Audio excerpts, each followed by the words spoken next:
Hello, and welcome to Regrets I've Had a Few. I'm Paul Hunter, Artistic Director of Told by an Idiot, and this is a podcast where I talk to friends and colleagues delving into what made them the person they are today. Hello and welcome. My guest this month is a British Bolivian theatre maker whose work exists at the meeting point of performance and the excitement of a sports spectacle. Her work has been seen in Europe and across the UK, and her movement provocations have happened at the RSC and Shakespeare's Globe. Welcome, Jenny Jackson. Hello. What a lovely introduction. Thank you. Well, you're very welcome. And thank you so much for joining us. I'm going to jump straight in. I normally jump in with something, but I'm going to jump into something slightly different. And then I'll come to the thing that we normally begin with. And I'm sure listeners will be intrigued. I think actually part of my description is how you describe yourself on your website. So can you elaborate a bit on the British Bolivian mix and how what that is exactly? Yeah. So my mum is Bolivian and my dad is English. And they met in Bolivia when my dad was working out there. And they got married, came back here, and had a family. And I grew up between Coventry and Nuneaton. We didn't get here until I think we spent some. I was born here and then went out to Bolivia for a bit and then came back via Spain for a little while. And so I started school in the UK around the age 5. And then I've sort of been here ever since. So yeah, that's the mix. Still have Do you still have relatives in Bolivia? Yeah. There's some relatives in La Paz, in Santa Cruz, and then also some relatives in Wow. Argentina and a relative in Spain as well. Wow. I think we might have touched on this when we've been working and socializing and collaborating. But of course, I know very little about Bolivia, only the kind of myth of Butch Cassidy and the Sundance Kid kind of ending up there. And I've always felt that you would be a very good person to deal with that myth of those two famous outlaws and what happened in Bolivia. So who knows? We may touch on that later. Thank you for clearing that up, Jenny. That's good. Now, I am going to start with where I normally start, which is I take my guests back to their first theatre experience. And by that, I mean the first thing you remember seeing. So it could have been with the family or at school, and what it was and what you remember the impact being. I was thinking about this the other day, like what was the first thing I might have seen, and I'm not sure that there's like one definitive production. I think it's like a memory, like a fragmentation of like bits and pieces of things that I might have seen. And so I am going to crack out with Panto because I was taken to a Panto when I was really young. And I think it might have been at the Birmingham Hippodrome. And I think we did all go as a family, but we didn't go before Christmas. We went after Christmas. You know, Pantos go on into like the new year. And as a performer, that's weird because you're like doing Christmas, like everyone is like moved on. But we would always go around sort of like towards the end of the run, which was near my birthday. And so I'd always know that my mum would have spoken to the people because at the end they sometimes get people up for like birthday wishes. And so I'd often get dragged up at like these things. But I remember the first time it happening being like, what's happening? What? Because it was like a sing along and then they brought people up on stage and then you would just stand there and they would all sing to you and you'd be like, yes, very well. And then you go and sit down again. But I remember it was quite I think there was something about it being really chaotic. There was like song and dance numbers, you know, there was like crazy characters. There was like a lot of like physical comedy, which I really liked. Yeah. Yeah. And then I suppose the other thing was like sort of shows it's like the nativity at school. Like that was a big thing. I went to a Catholic school and so we'd always do a nativity. So there was a mix of like being in stuff, like being in it, but also watching like other people in a nativity as well.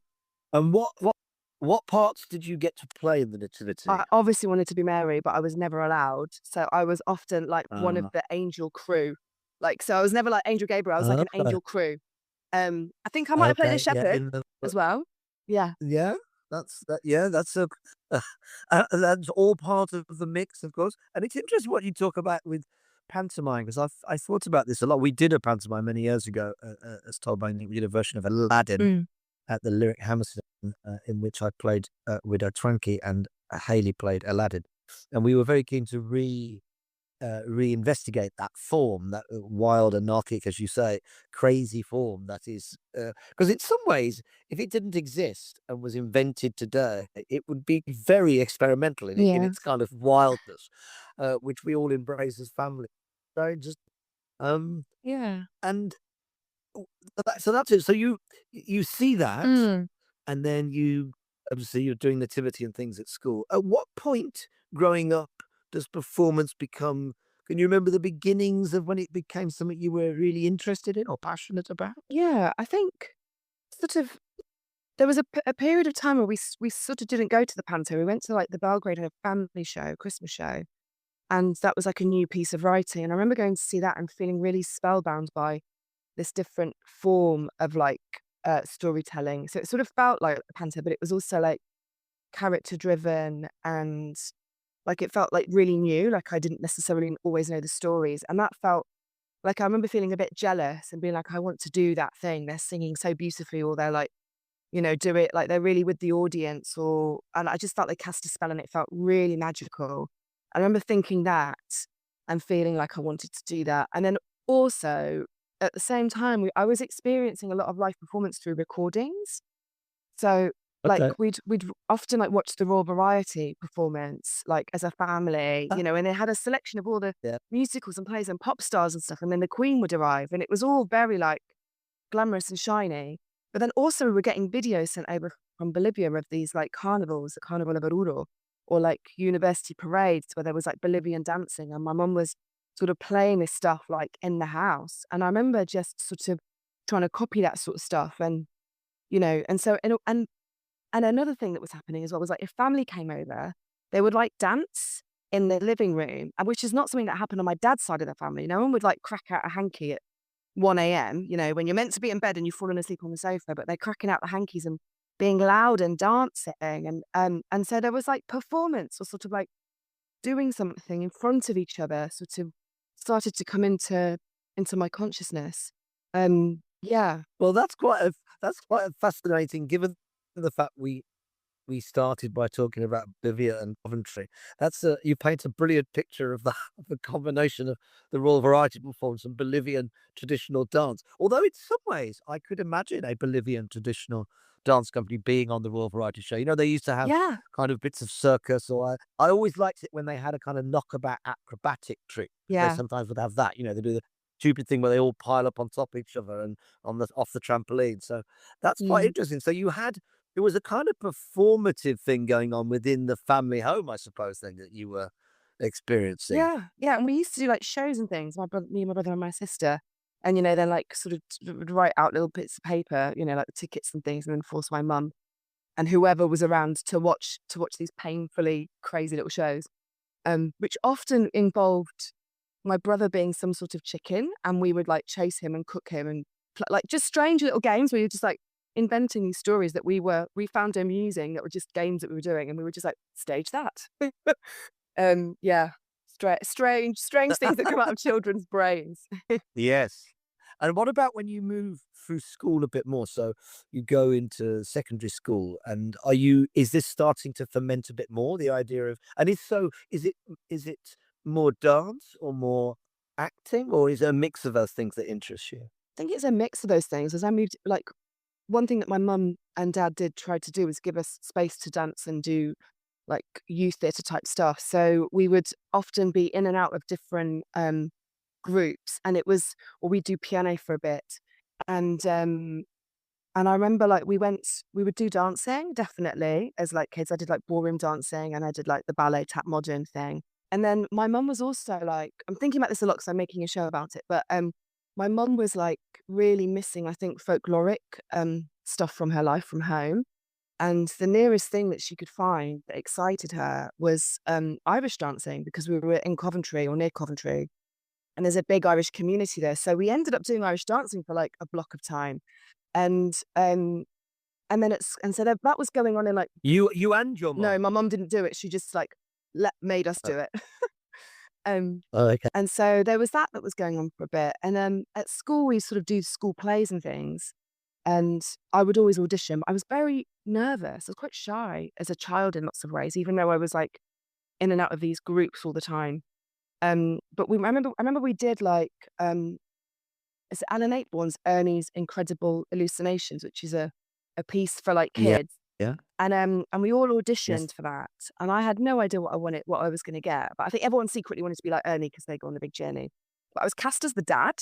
Um and I remember being like, this is so much fun. I got dressed up as like a bloke and like we did like a Yorkshire accent. It's all very fun. And I remember feeling like, oh, I can't do some proper acting here. And got very excited by, I don't know, the idea of character, the idea of storytelling, of being in a company with other people, like just all the sort of nervous energy you get before you go on stage together. The feeling of like having been through something together, the feeling of like the audience, all of that stuff. I got sort of, yeah, bitten by the bug at that point. Yeah. Ah, so it's all kind of fermenting for you, and then presumably, or I don't know, do you then start to think as you go through school, and then you're thinking about what you do after school? Is that when you start to think about, oh, I could do this? Or is that where the idea of training or any of that kind of thing starts to come in? Yeah. I mean, I sort of, at the end of school, I went to college and I wanted to do sort of theatre studies. And but my parents like were very nervous about the idea of going into an artistic life. I mean, I sort of grew up in working class communities, and my dad's a working class man, and so there was a lot of like you're doing really well at school, so you should pursue that, and then if that you know then if you still want to do acting or performance, then you should then do it after.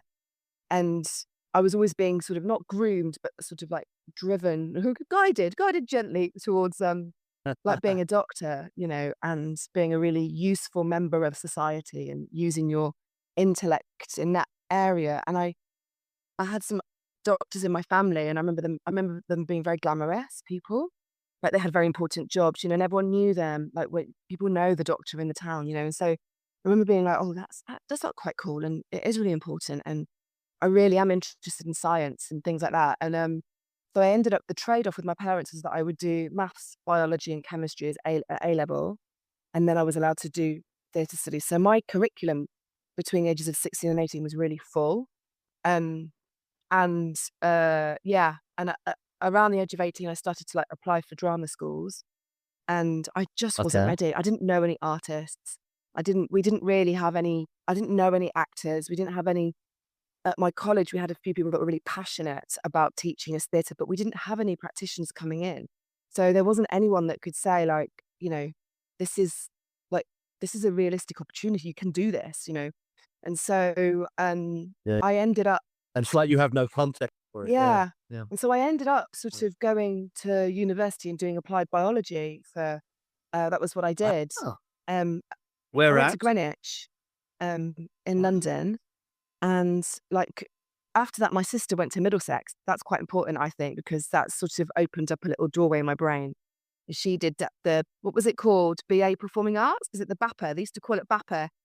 She was with the dance focus, and she went there. And I remember being so jealous. I was like, I really want to do that.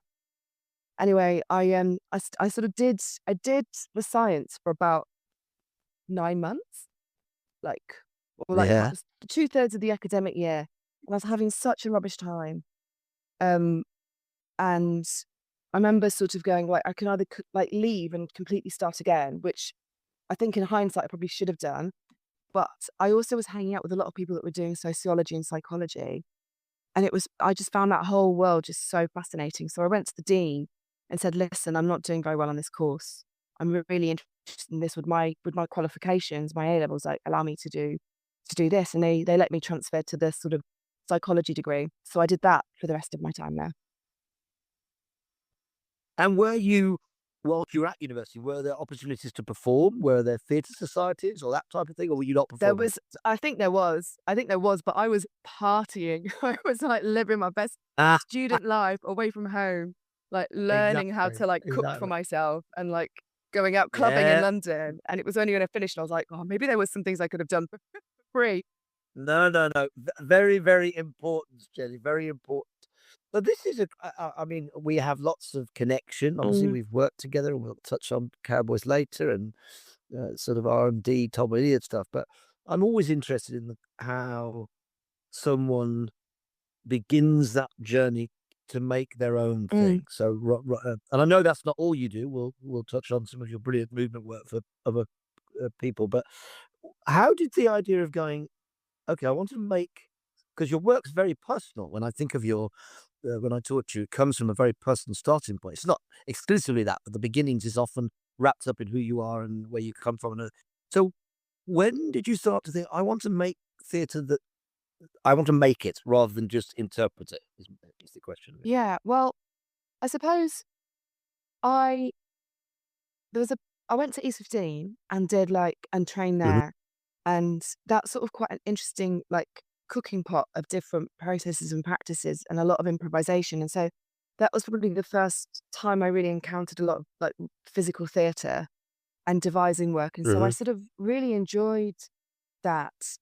And but I had really thought that I really wanted to do classical theatre. By that point, I was like, I want to do the Shakespeare and I want to, you know, sort of get into that sort of part of the acting industry. And when I left, I sort of was finding myself being invited into groups and rooms that were making work that had lots of different people Mhm. in there, like some dancers, live artists, actors. And so I ended up sort of being in these spaces where the dramaturgy and the writing was happening in the room. And I just really, really loved it and found it really exciting that you didn't have to just receive a script, that we could make something together in the space. And so I'd often have ideas for a show or ideas for a scene, but no idea how to sort of build anything from it. I didn't know what the form was that it should take. And so there came a Good. point, I think I might have been working with Tangled Feet, who are an outdoor theatre company. Well, they do all sorts of work, but I was working with them and they were doing a lot of outdoor work. And we were on tour doing this beautiful piece of work called All That Is Solid Melts Into Air, which was a big ensemble cast with circus performers and stuff. And we were in the pub talking about fights that you'd been in and or when you'd had to stand your ground. And of course, everyone has a story about a fight that you'd been in or a fight that you observed. And some people are like, I've never been in a fight. And some of them are really frivolous, like the school playground fight. And some of them were really profound moments where serious things were happening. And I remember being like, why am I so interested in this? And uh, and thinking a bit about sort of my other practice, which is that I sort of was doing judo. I did judo as a teenager for a long time, and sort of going, I think there's something I want to tell these stories. I want to sort of find a place for them, and maybe there's this a kaleidoscopic thing that I could make that deals with sort of all the different ways in which we're standing up for ourselves or find ourselves embroiled in a moment that ends up in physical contact. And so I sort of got a little bit of time um, and space. Payne's Plough gave me a little bit of rehearsal space, on the Sunday morning, on days off, and I would just go in and mess around with my collaborating partner, who's also my partner, Simon Jones, and we started building stuff from there. But it took a while for me to realize that I was allowed to, um, because it was something that sort of other people, people that had been trained as a writer or whatever, were sort of making. They would author a work. Um, Not people that sort of were bouncing in and out of different worlds. But I sort of realized that was the secret. That was my secret, was that I was in between all these different practices, and that became a space for me to kind of explore everything. Yeah, yeah, And when you talk about the beginnings of that and grabbing that space on a Sunday morning and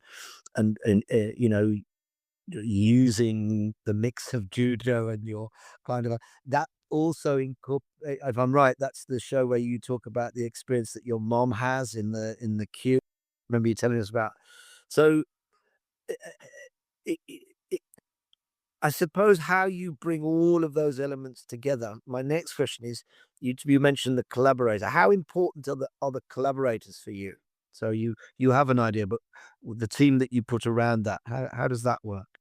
it's I think it starts with people that I know. So often it's friends actually that I've shared space with or rehearsal rooms with, and that I feel safe to share some of this material. That I mean, you said earlier about sort of these are very personal stories, and I think they are. I do often start with something very personal, and I think that comes out of a desire of wanting to place Latin American or Bolivian lived experience on stage, or my experience of living between cultures. And so in order to do that, I sort of have realized that I need to feel quite safe to explore that, because I'm going to pull out a load of material that may not make it onto stage. Um, and so the collaborator is so important. I mean, I work a lot with Simon. because he's also a theatre maker, and we have a shorthand physically. So a lot of the fighting stuff we could go really far with each other in a way that I think might take a bit of time with a new collaborator. But also, I think I'm interested in like working with the people who have a slightly like interesting take on the world. Like they see the surrealness in something, or they sort of are lifting a stone and going, have you had a look at this? And it's a way of like turning the world upside down. So playful, anarchic type people I really like. And so those people I've often invited into my process to kind of work with me and challenge me and, argue with me about work, or sort of go, this is a really weird idea I've got. Can we just try it? Or I've made this thing on my own in a room on a Sunday morning. I'm going to show it to you. And I'm looking at your face going, oh my No, gosh, what are they doing? well, I totally relate to what you're saying there. I also relate, although I haven't done it for some time, to another area of your work, and obviously to where we met. Mm, I mentioned Charlie Joslin's brilliant play Cowboys, and that's where we first worked together when you were doing the movement on that, and I was in it. And I haven't done it for many years. I have done that job that you do, but I always admire people who do that job because it's not straightforward often, is no. it? I mean, I think one of the reasons why I stopped doing it many years ago was I think I had a couple of experiences where I thought I always felt that there was a pressure for me to solve something. This is in a room that isn't particularly creative. It's where you're handed over to try and solve something, and you've got about 15 minutes, and you know what I mean, all that kind of nonsense. And the other side of it was, I think this has changed now. I think the world has changed. I'm talking about my time, a long time. I always thought it was never really valued. It was often something that was tacked on at the end of the day Mm, when everyone was tired.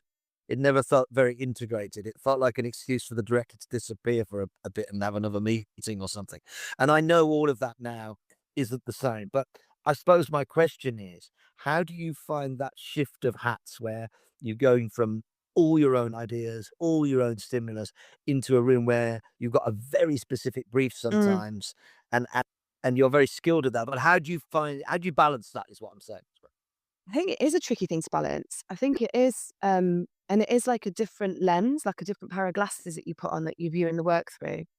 Um, I think it can be, it depends. Like I really love collaborating, and so if I find a collaborator through a movement direction process, we might often work together a number of times.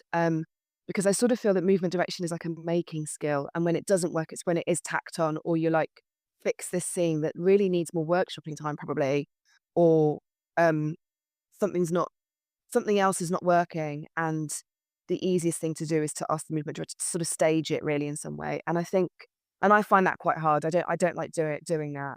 But I do like making as part of a team. And I think for me, movement direction came like out of my like out of my theatre process and my acting career. I started to get asked to come into rooms and help people like find something, or I don't know how to, I've an actor that we need to age them up and down, and I don't really know how to do that. And I know you've got loads of devising skills and you've got some dance skills and all of this. And so I was doing that for a while. I didn't call myself a movement director for quite a while, actually. It was only when I sort of did something at the Young Vic with, I did a production of The Mountaintop, but I was like, oh, okay, I think I can, like my name was like movement director at the Young. I was like, okay, that's like, I've confidently can say I'm doing that now.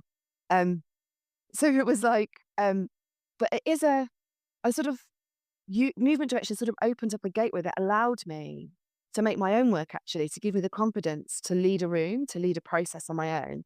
Just- And so for Yeah, me, yeah. I feel like they're all the same, like they're all the same thing, but just with different lenses on. And, there's something about like, I think sometimes I can be a better maker when I've been in a good movement, in a good rehearsal room with a great team and a great director and great actors. I learn a lot about acting. I learn a lot about directing and writing and Mm. dramaturgy when I'm in those spaces. I think sometimes I miss being in an acting space when I've been in a movement direction space for too long.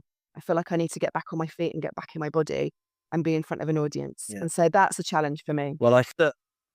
Well, I certainly, I think how you express that looking through different lenses is very eloquent. I think, yeah, I can definitely get that. And I certainly have the same desire when I feel like I've been directing for too long. I want to perform, and I think the a bit like you, the performing informs the other. And I also think sometimes it's interesting when you say you didn't quite call yourself that until obviously you were doing something with quite a big profile at Vic, and you go, "Oh, I am doing it." And I think sometimes we can all be slightly in denial about it. I remember we made a show called I Am Thomas about 10 years ago, and we collaborated with Simon Armitage, the great Mm. poet who was writing this libretto. And I always thought of it as a show that had music. And then about halfway through rehearsal, Simon, in his very dry Yorkshire way, said, you're making a musical, don't you? And I kind of went, oh, maybe we are. But it wasn't me being naive. I just didn't want to kind of somehow on some level acknowledge that. I just wanted it to be this show we were doing. So I think it's interesting that, yes, how we end up embracing Mm. something. Um, and I can't obviously finish without talking about the Joy of Cowboys, because I think on the inside, I was performing in that. I felt it was a brilliant example of many things. But when you say about on the outside being, in the offstage team, which you were, I always felt it was brilliantly collaborative. If I observed you all, Sean, Charlie, you, all the other people, Grace, everybody. It felt incredibly generous, collaborative place that we observed. We didn't observe conflict. We observed healthy disagreement, of course, as it should do. But it felt like you all gelled. And as a result, I think we on the inside, on stage, felt very confident by that. And also the kind of seamless way a room should work, Mm. where you're making something where there's no clunky handing over. It's kind of moving. Is that what it felt like for you on the outside on that show? Yeah, yeah, I would say so. I think, I mean, first of all, we can't like Charlie invites collaboration through their writing, Charlie Josephine. They Yeah. are an incredibly collaborative human, and they also have like intrinsically like movement in their bones, and they also like really like to play. And so Charlie and I have known each other for a little while. We also worked together on I Joan, and like there's something in there's like an effervescence about like the way in which they build a world. And so they invite collaboration. And so once you're in the space working together, there's a real honesty and like generosity and vulnerability to be like, I don't know if this is right. I don't know, or I don't know what to do next. Oh, but I've had an idea about this. And so instead of like, sometimes you sort of, yeah, sometimes people need to like hide those parts of the conversation. And you're like, no, that is the process. It's sort of the Yeah. working it out. And I always felt that was the case with the brilliant group of performers I was with, that it felt a genuinely a collaborative space for the performer as well. And actually, when you mentioned Charlie, I think the way they were in the room is actually a very confident place to be, I think. Sometimes people equate confidence with always knowing what you're doing or always Mm, having the answer. That's not necessarily confidence. Confidence can be to say, I don't know. That can be, in the right sense, it yeah. sounds perverse, but that can be quite a confident position to, we're going to try and find out, but you don't always need to know. I think that's true. Jenny, it's been lovely chatting to you. We will obviously meet up again very soon, but we draw to a close, and I always end by asking my guests 7 rapid Oh, fire okay. questions to which you answer the first thing that comes into your head. Forgive me if I pronounce any of these questions or things within these questions wrong. Um, but let's kick off with number 1. I'm going to ask you uh, which food you prefer, a particular food, I think, from Okay. Bolivia, and a particular food from Coventry. So would you go for saltinas or godcake? Salteña. Salteña. Sorry, No, it's great. um, which is a kind of baked empanada, is that Yeah, with right? it's just like a meat filling, or like it could be a variety of meats, but Yeah. it's very juicy. Oh, that sounds nice. I was fascinated by a god cake from Coventry, which is a mince pie without the Christmas theme, apparently. I don't think I've ever had a god cake. Well, then I'm going to go to Coventry and get one, unless I've said that wrong, and someone from Coventry can let me know. I'm from Birmingham, just down the road. We never had god cake there, I'll assure you. But performing or movement choreography? That's so hard. That's so hard. I actually can't choose between the two. I love them both. You don't have to have that. Try this one: David Bowie or Kate Bush? Bowie. Now, I hope I got these right. These are 2 wrestling moves. Which do you prefer, the German suplex or the splash? I like the suplex. Ah, can you tell us, remind us, our listeners, what a German suplex is? Well, it's just that what used to be out where you just sort of it's if I got it right, it's the one where you go upside down and Ah, just make sure. yes, I was doing my research. That sounds right to me, yeah. Singing in the Rain or West Side Story? Um, ooh, West Side Story. Oh, yes. If you could be in either of, if you could be in work by either of these choreographers, which would you choose? Pina Bausch or Hoffa Schechter? That's so hard. I love her fresh, but I think it'd have to be Pina. She's the OG. And as we head towards the festive season, 10 lords a leaping or 11 pipers piping? I like the Lords are Leaping.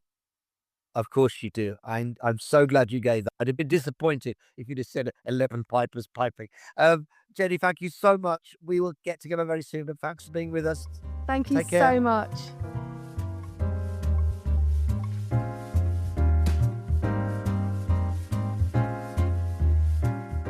Dear listeners, if you've enjoyed this idiot podcast, please spread the word